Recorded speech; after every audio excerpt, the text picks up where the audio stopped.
Opa, meu amigo, boa tarde, aqui é Luiz Carlos, da Frio. Estamos aqui numa carreta da TAP. A TAP 105 a 160.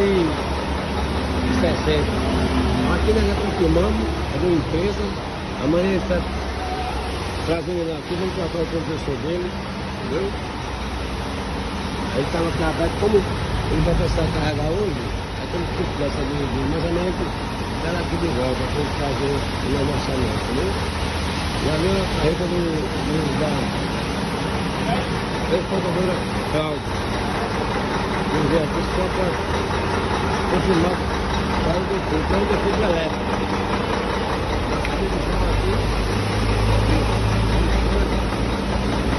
Ele vai detectar o defeito. Ele está funcionando normal, a parte elétrica não está disparando o compressor não.